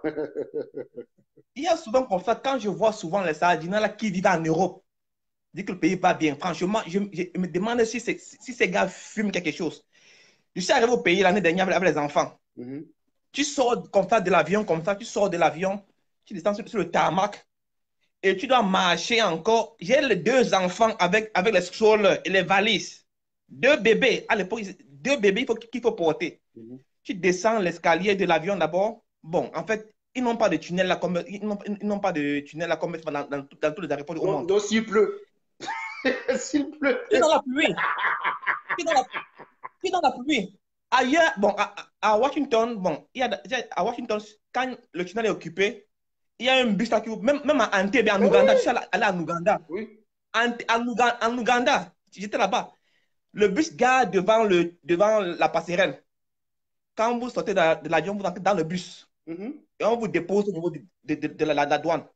Tu arrives à Douala, tu sors de l'aéroport, il faut encore monter encore un escalier encore. pas roulant, hein, il faut porter les valises. Donc, imagine, tu as les valises, tu as les bébés. Donc, il faut encore monter encore l'escalier. Et avec un long couloir. Et il y a la chaleur insupportable. Ne te jure pas de clim. Et ça pue. Franchement, il n'y a pas de Wi-Fi. Il n'y a pas de Wi-Fi. Donc, si quelqu'un, tu arrives là, tu vas appeler quelqu'un là. En plus, toi qui viens du State là, ça doit être un dépaysement parce qu'au State, le moindre petit aéroport là-bas, c'est international. Tu arrives dans une petite ville comme Tulsa. Tu vas il y a déjà trois terminaux. Moindre mini aéroport. Hein. J'ai fait les petits aéroports comme Tulsa, Denver. C'est des petits aéroports. Donc, c'est des petits. Mais tu arrives là-bas, c'est un gros truc, quoi. Tu regardes le nombre d'habitants, il y a peut-être 100 000 habitants dans la ville, quoi. Mais l'aéroport, ah, c'est pas la blague. Non, je dis que je ne vais pas me comparer avec le State, non. Je compare avec Entebbe, en Ouganda. L'Ouganda, c'est un pays pauvre. Mais l'aéroport est propre au moins. Donc, tu vois au moins, ils ont le wifi là-bas. C'est moins bien. Mais quand tu vois les gars qui sont patriotes, ils arrivent au pays comme ça là. Ils voient cela. Ils ont vécu en bain. Ils savent que non, que franchement, que le pays a des moyens. Hein. Le Cameroun a des moyens pour faire cet aéroport-là. Vous savez, on rentre en aéroport. Et quand tu voyages au pays là, il faut que tu sois le voyageur pour entrer à l'aéroport. Come on. Et si tu ne voyages pas, si on t'accompagne, les gars restent, il y a la barrière d'abord là. Il y a un policier qui dit que non. C'est que le voyageur qui doit entrer. Non, honnêtement, je dis que mais, et ce pays-là, à l'époque, quand je voyageais, la première fois, il fallait payer 10 000, les frais de timbre, à l'aéroport. Et pendant des années, ils ont pris 10 000, donc ça fait des millions par jour. Ah oui? L'aéroport est comme cela. Franchement, je te dis que... Oui, comme ta femme est en train de dire, ils disent que c'est nous qui salissons l'image du Cameroun.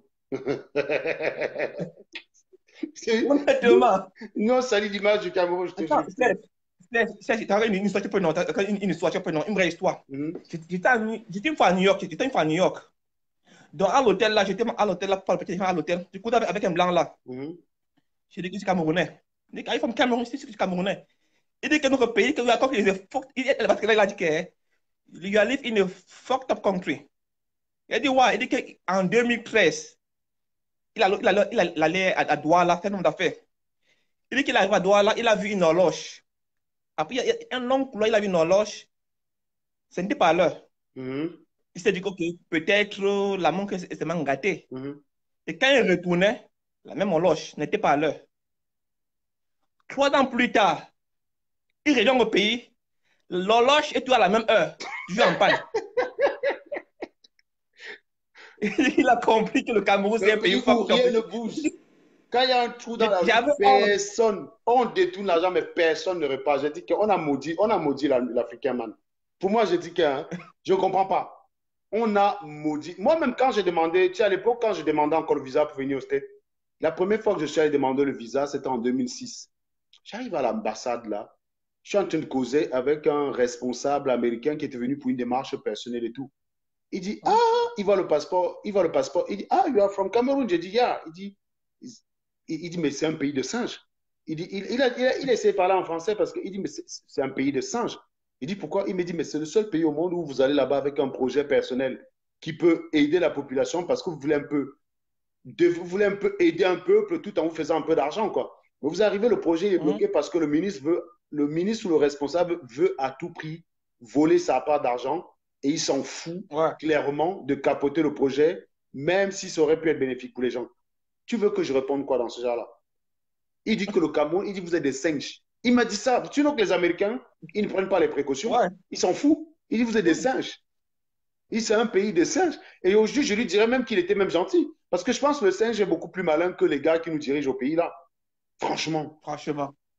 Quand toi me regarde l'horloge que tu dis. En gros, ça veut dire que le mec ne s'est jamais intéressé au fait qu'un touriste peut arriver à l'aéroport et cherche l'heure et regarde l'heure parce qu'il n'a pas la bonne heure, il veut régler sa montre, quoi. Donc, en gros, le gars estime que si tu arrives au Cameroun et que tu n'as pas ta propre montre avec toi, bah, c'est ton problème.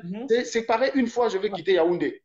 La première fois que je suis arrivé au Cameroun et que je devais conduire tout seul pour me déplacer, c'était en 2011. Parce que quand je suis arrivé en 2009, première fois après mon départ du Cameroun, j'étais allé enterrer ma mère, donc j'avais un chauffeur. Première fois, j'arrive, je dis, les chauffeurs du Cameroun, là, je ne leur fais pas confiance. Je vais la voir avec moi, mais c'est moi qui conduis quand même. C'est quand je suis fatigué que je me mets de côté, je me surveille. Chez Wanda, que pour sortir de Yaoundé, tu n'as aucune direction qui indique Bafoussam. Je demande à mon pote avec qui je suis, dit, mais Thierry, donc, il n'y a même pas de panneau. Et quand tu es ici, pour partir, par exemple, en France, quand tu veux quitter la ville, tu as des panneaux de toutes directions. Tu as, par exemple, Orléans, machin, tu as toutes directions. Tu sais que, quel que soit l'endroit où tu veux partir, tu prends un panneau de toutes directions, arrivé là-bas, tu vas trouver. Chez Wanda, il n'y a pas. J'ai dit au gars, il me dit, mais ici, là, les autorités considèrent que si tu veux un jour aller à Bafoussam avec ta voiture, c'est que tu as déjà fait la route au moins une fois, donc tu te débrouilles. Mais, tu as adoré la réponse. Tu te débrouilles, non, mon frère, c'est ça, non? Quand tu regardes comment aux États-Unis, c'est indiqué, super indiqué, archi indiqué. C'est-à-dire que en plus, aux États-Unis, c'est plus indiqué qu'en France. Moi, j'ai toujours l'habitude de dire que c'est les Américains qui ont inventé le GPS, mais ils en avaient le moins besoin. C'est très bien fait aux États-Unis, c'est en damier. Oui. Quand tu arrives à un feu, tu as le nom du boulevard qui est perpendiculaire, qui s'affiche au-dessus du feu. Donc, tu sais que là, c'est l'Arpenter Avenue. Oui. Tu vois tout ça. En France, même parfois, tu arrives sur une rue, tu ne sais même pas que tu es dans la rue, tu es obligé de fouiller pour chercher une plaque comme ça sur le mur où c'est écrit. Donc, la France, c'est délicat. Hein? Tu prends parfois ton GPS, tu es en train de te déplacer à la main, tu es obligé d'arriver à la rue, tu cherches, même parfois, certaines maisons n'ont pas le numéro parce que le facteur, celui qui distribue au colis, il connaît chaque rue. C'est toujours un gars qui connaît, on ne change pas rapidement. Quand il y en a un qui va en retraite, avant qu'il aille en retraite, il fait le tour à les gens. Donc, il n'a même pas besoin du numéro. Par exemple, mon facteur arrive ici, même si j'enlève mon nom sur la plaque, il va savoir qu'ici, c'est un Ango qui habite. Donc, il va mettre le courrier. Donc, tu peux arriver, tu cherches une adresse, tu ne trouves pas. Je dis, il y a même ici en France.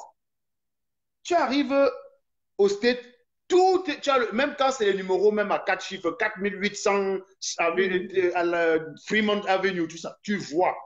Tu arrives à chaque rue perpendiculaire, tu as le nom de l'avenue qui est perpendiculaire à ta rue, au-dessus du feu. Chaque fois que tu croises une rue, tu connais la rue, le nom de la rue que tu croises. Mais vous n'aviez pas besoin de GPS, man. Pourtant, c'est vous qui avez inventé le GPS. Nous, en France, on a besoin de GPS. Parce que sans GPS, tu es mort. Tu es mort. Mais... Il dit qu'il y a quelqu'un tu fais non. Tu es au Cameroun, non. Parlant de GPS là. Voilà, quand il va au Cameroun, il prend le visa, non. Tu sais que sur le formulaire, ils ont mis adresse au Cameroun. Bon, au Cameroun, j'ai mis. Bon, t'as dit, c'est l'adresse. Mon dossier est rejeté. On est qui doit mettre l'adresse. Il dit que, mais est-ce qu'au Cameroun, il y a les adresses au Cameroun? Donc, il fallait que je puisse indiquer. Voilà ce que la fille m'a dit, hein, que si c'est à côté d'un carrefour, tu écris le carrefour, donc il faut indiquer au moins. Donc, comment est-ce que c'est un formulaire comme ça, là, on dit c'est adresse.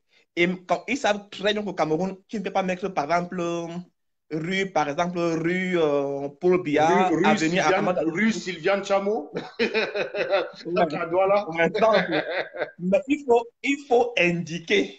Et c'est ce que j'ai dit. J'ai dit, OK, si tu veux jouer à ce jeu-là, on va jouer. J'ai dit, OK, quand vous arrivez à Bonamoussadi, après je suis prenez la gauche, à traverser le premier pont, second pont, et demander la maison de Papa Chamo. Voilà ce que j'ai écrit.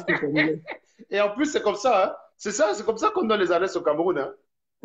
Tu cherches tel bar, à côté du bar, là, tu te renseignes là-bas à la maison de Papa Chamo. Et hop, on arrive au bar, alimentation, machin. On demande Papa Chamo. C'est la maison bleue, c'est la maison en barrière qui est bleue là-bas, là.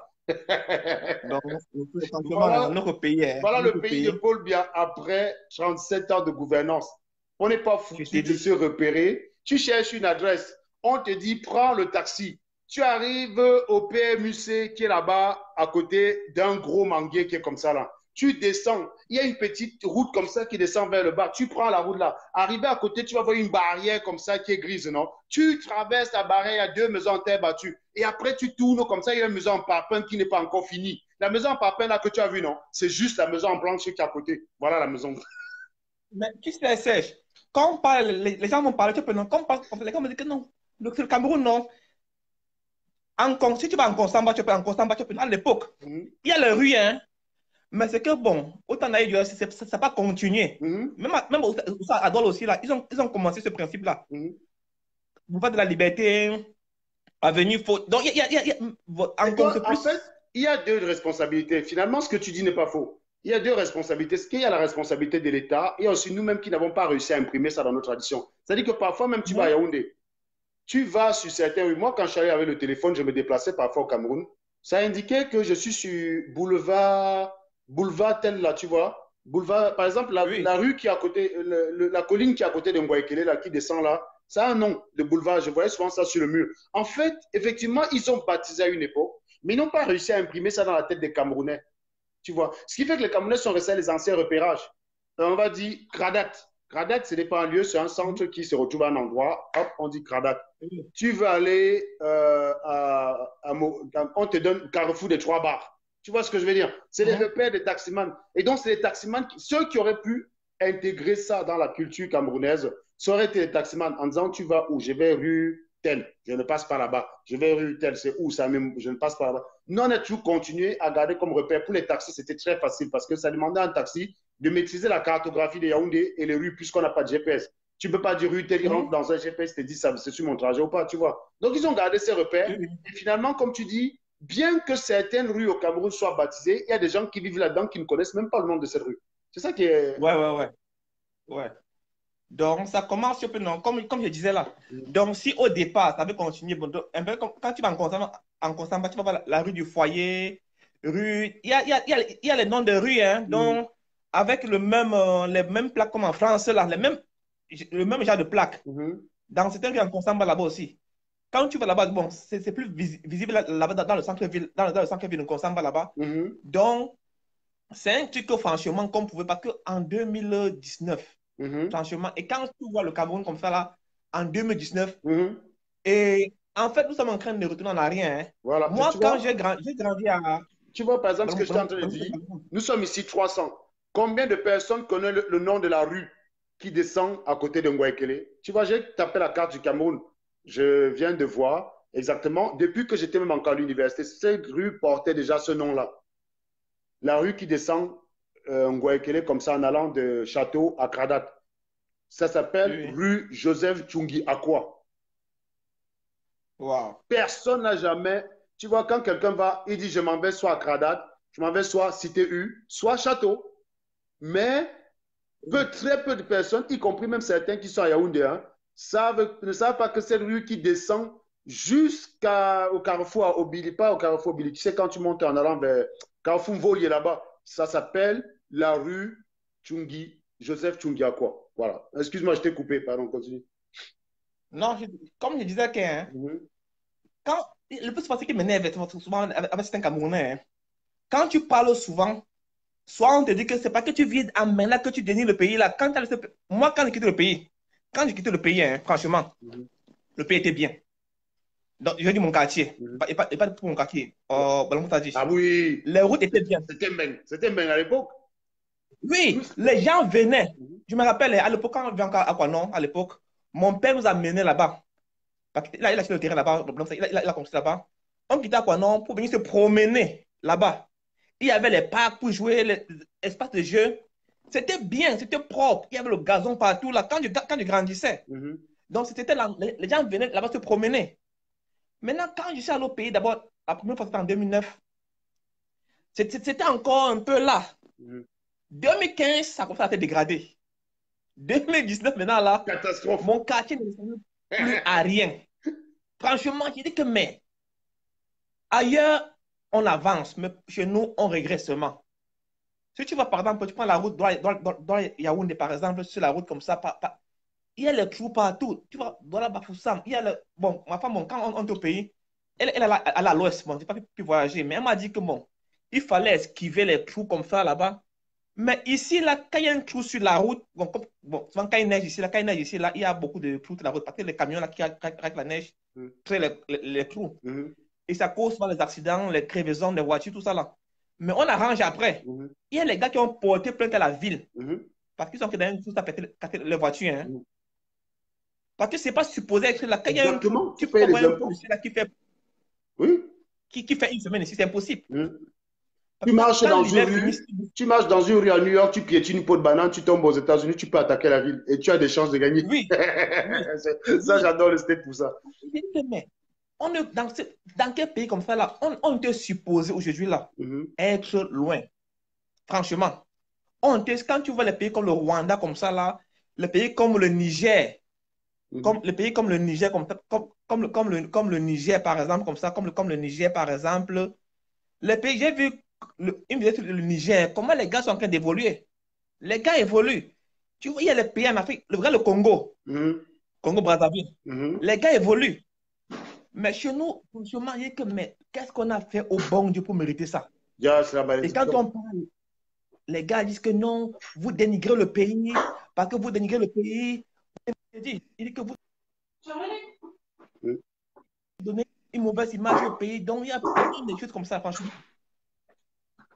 J'ai dit que, que Dieu est pitié de Fatima. Moi, c'est un truc qui me rend. Quand toi, tu t'assois devant ta TV tous les jours, là, que tu regardes CNN, tu vois des chroniqueurs qui viennent dire que l'Amérique court à la catastrophe, ça va mal. Quand je m'assois devant ITV, on a des chroniqueurs qui disent que la France vit une catastrophe, que c'était... Alors que ça va quand même. Hein. Ça veut dire qu'il n'y a pas de drame. Le chômage aux États-Unis, c'est de l'ordre de 3-4%. Le chômage en France, c'est dans les 8%. Si on compte même ceux qui ont des petites activités, des petits jobs de temps en temps, le chômage, même, il est à 5%. Et aux États-Unis, on est même dans les 2%. Mais tu as des gars qui sont là qui disent ce n'est pas normal, ça va mal, c'est grave. Au Cameroun, où rien n'est fait, on a des poubelles qui jonchent les rues. Zéro boulot, zéro hôpital, zéro école, zéro éducation. Tu critiques, tu mets déstabiliser le pays. What the foot par là-bas? Juste parce qu'un dé comme ça, tu t'énerves, tu dis que le gros cul de la matière de Paul Biya, tu as ta plainte, hein, tu as quand même la matière, les gars qui sortent te disent que c'est un drame. Depuis qu'on dit qu'on a kill les gens chez les anglophones, tu as des gens pour venir te dire que c'est les ambabos. On tue des enfants. Tu dis qu'on tue les anglophones, ils te disent non, c'est les ambazoniens qui cherchent la guerre. On te dit même les enfants cherchent la guerre, ils disent c'est la faute de leurs parents et ils passent dessus. On vient nous expliquer qu'attaquer la mère de Paul Biya qui est décédée depuis longtemps, c'est plus grave.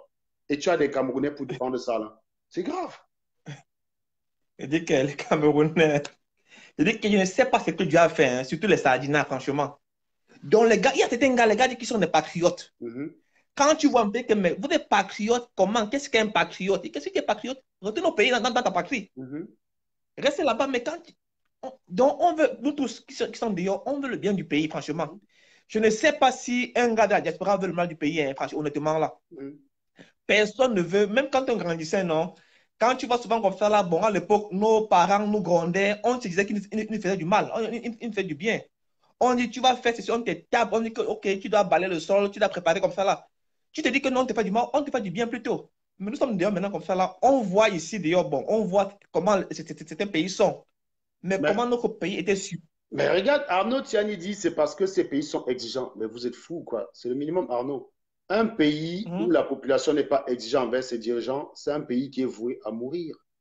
C'est-à-dire que j'ai expliqué dans le direct précédent ce qu'on appelle le lean management, la recherche perpétuelle de l'amélioration continue, le challenge, c'est-à-dire que même quand tu cherches le défaut, tu ne trouves pas, tu essayes d'en trouver un pour essayer de t'améliorer. C'est comme ça que le Watt fonctionne. Mais vous êtes là, vous dites que c'est les pays qui sont exigeants. En attendant, vous vivez de leur fruit. Makak Bassa, qui est passé dans le direct précédent, a expliqué qu'on a commencé la téléphonie mobile avec des gros parpaings comme ça. Là.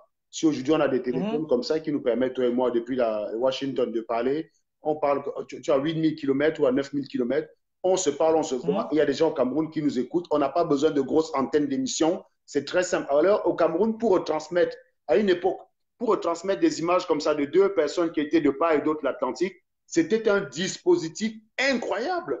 Vous vous rappelez comment les gens en Bernard n'arrivaient même plus à transmettre, n'arrivaient pas à transmettre un match de foot. La qualité de l'image aujourd'hui, tu te mettrais devant un stade aujourd'hui pour retransmettre le match avec ton téléphone, tu aurais une meilleure qualité d'image que ce que Jean Lambert diffusait depuis les États-Unis quand on était encore au Cameroun en 1994 pendant la Coupe du Monde. Donc, c'est ce qu'on appelle l'amélioration continue. Vous êtes là, vous bénéficiez du coup, mais vous dites que les autres sont exigeants parce que vous voulez rester les seuls consommateurs de la planète Terre. Vous êtes là, vous n'avez pas d'hôpitaux. Ah, on trouve que c'est normal, vous dites les autres sont exigeants. Donc, souffrez aussi que nous voulions être exigeants. On a une meilleure qualité de vie dans ces pays-là parce que ces gens sont exigeants. Et donc, si nous, on veut aussi être exigeants envers nos gars qui se gavent et qui nous volent de l'argent pour le bien de nos enfants, c'est mauvais? C'est mauvais? C'est quoi cette raison-là? Il faut arrêter d'être stupide. Hein. Je t'ai dit, mon frère. Là, on nous a seulement... C'est la malédiction. Moi, je ne vois pas... Voilà ta femme sur Internet. Normalement, une des gars qui devait être suivie, aujourd'hui, quelqu'un se met en direct, il y a 6000 personnes qui voient là, c'est ta femme. Elle, malgré ça, elle a collecté combien? 20 000 $ pour une association des enfants qu'elle ne verra jamais. Les gens qui n'ont jamais rien fait, qui veulent voler l'argent, sont venus lui donner des leçons sur Internet. C'est incroyable quand même. C'est hallucinant. C'est incroyable. On est tout le temps en train de signaler son direct pour couper. Quand elle se met en direct, on coupe son direct tout le temps. On se demande ce qu'il y a sur ce direct. Franchement. J'ai jamais compris ça. La Ghana ne peut pas se mettre en direct et faire 10 minutes. On a déjà coupé son direct. Je t'ai dit. Elle bagarre tous les jours. Elle était sur SA TV. Elle a dit que non. Même jusque-là, on ne la laisse pas respirer, mon frère. Je t'ai dit. Elle est juste là pour faire du bien aux gens. Elle m'a marqué par la douceur de ses paroles, comment elle demandait aux gens, comment elle pleurait parfois dans la caméra comme ça. J'ai dit que, gars, dans ce monde de brutes que nous sommes des activistes, une personne comme ça, parfois, qui apporte un peu de tendresse, ça peut être pas mal. Parce que là, nous, on n'est que des brutes à castagne. Hein. Quand on va à la pêche aux sardinards, on va tuer les sardinards, quoi. Donc, on est des brutes. Bon, on s'est dit, tiens, voilà une qui va apporter la douceur. N'empêche que c'est elle qui est la plus attaquée. C'est-à-dire qu'on signale, c'est-à-dire on s'acharne là-bas. Parce qu'on n'a qu'elle a cotisé l'argent pour donner à Aya Biné. Comme on sait que ça a travaillé les anglophones, c'est elle la cible. Alors qu'elle n'a jamais insulté personne. Va regarder tous ces directs sur ma page. C'est-à-dire que les twins qui sont des bouchères, comment on dit, qu'elles te coupent, c'est le saucissonnage là, c'est le charcutage. Et quand tu as les deux twins, ça coupe, ça. Elles n'ont jamais de problème. Le Camerounais est bizarre, franchement. Les Camerounais n'aiment pas, franchement, hein. Ils n'aiment pas le progrès, comme on dit là. Ils n'aiment pas, franchement, voir quelqu'un réussir, voir quelqu'un aider. Soit il veut que ce soit lui. Il veut que ce soit, on parle de lui comme ça là. Il dit que, mais, il y a souvent comme ça là, bon, on coupe ses directs. Comme ça, souvent, lui, souvent, quand il fait la direct, souvent, j'ai souvent le monde comme ça là. Et après, il m'a dit OK, on a coupé le direct. Il dit que, mais, on coupe le direct, pourquoi non? Il dit que, mais, toi encore, au moins, si on coupe ton direct, il veut comprendre, franchement. Si on coupe ton direct, il veut comprendre. On coupe pour calibrer, je comprends. Franchement, non, mais elle, un truc humanitaire. Elle, aujourd'hui même, j'étais en direct. Je ne disais rien de méchant. J'expliquais ce que c'est que le management. Je disais qu'attention, le gouvernement camerounais a le management du laisser-faire, c'est-à-dire qu'il ne fout rien. Exactement, l'horloge, l'exemple de l'horloge que tu as dit illustre parfaitement ce que j'essaie de dire. Le laisser-faire. Dans un pays normal, cette horloge, non seulement elle aurait fonctionné quand le gars est arrivé, mais 3 ans après, il serait arrivé, il serait tombé sur une horloge qui serait encore beaucoup plus digitale que celle qui était là. Tu vois ce que je veux dire? Dans un pays normal où on applique le lean management. Lui, il arrive là, l'horloge n'est pas là. Donc, l'horloge est tombée en panne à 9h10. Il fait 2 semaines au Cameroun. Au moment où il est entré parti, l'horloge est toujours à 9h10. Il prend l'avion, il rentre à Washington. Il revient au Cameroun 3 ans après, l'horloge est toujours à 9h10.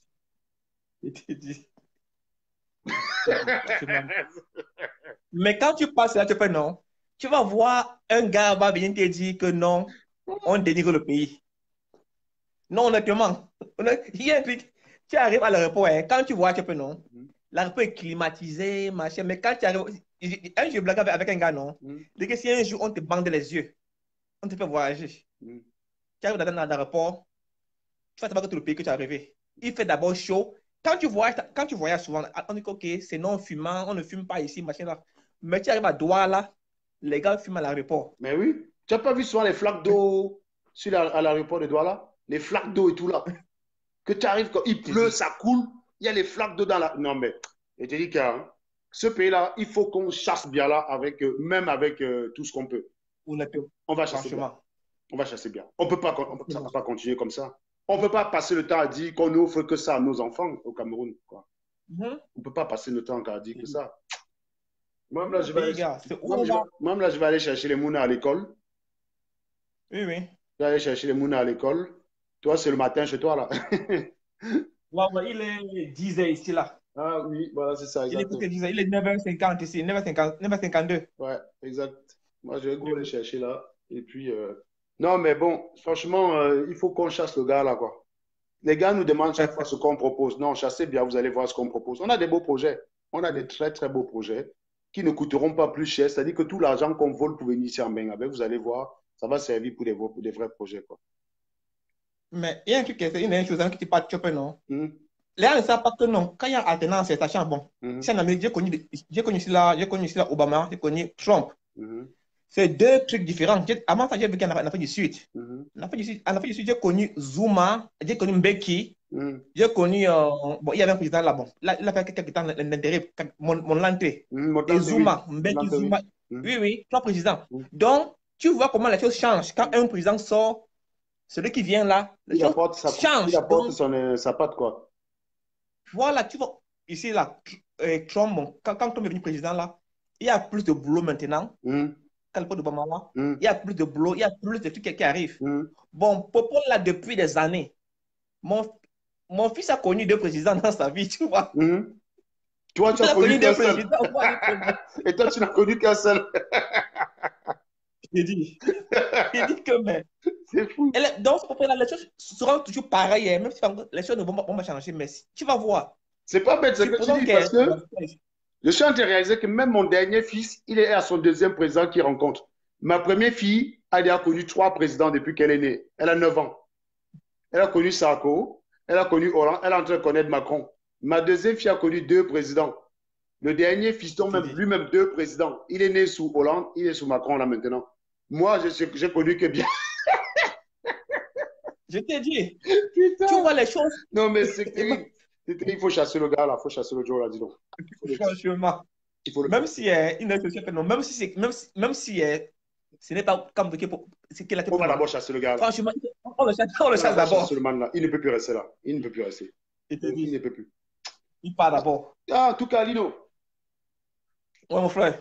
Passe une bonne journée. Moi, je vais aller faire les mouna. Il y a quelqu'un qui demandait. Non, ici, en Nantes, ce n'est pas les vacances, Joyce. Les vacances, c'était il y a 2 semaines. Ils ont commencé ce matin.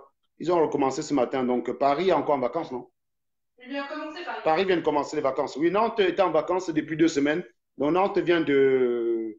Les Nantais ont recommencé ce matin. Donc, oui, je vais faire les mouna à l'école. Sinon, je suis pas allé déposer les enfants à l'école un jour de vacances, Joyce. Hein.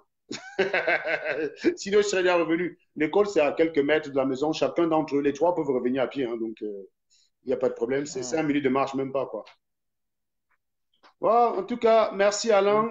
On se reprend. Et moi, j'attends ta parodie de ce qui se passe là parce que je sens que ça va être de la pâte, quoi. Attends. D'abord, les gars, c'est bien. D'abord, ceux qui sont payés la rente. Comme ça, il y aura de la substance. Parce que c'est intéressant. C'est un bon film. C'est un bon film. Ok, les gars. Bye bye. Ok, mon frère. Bye bye. Bye. Ciao.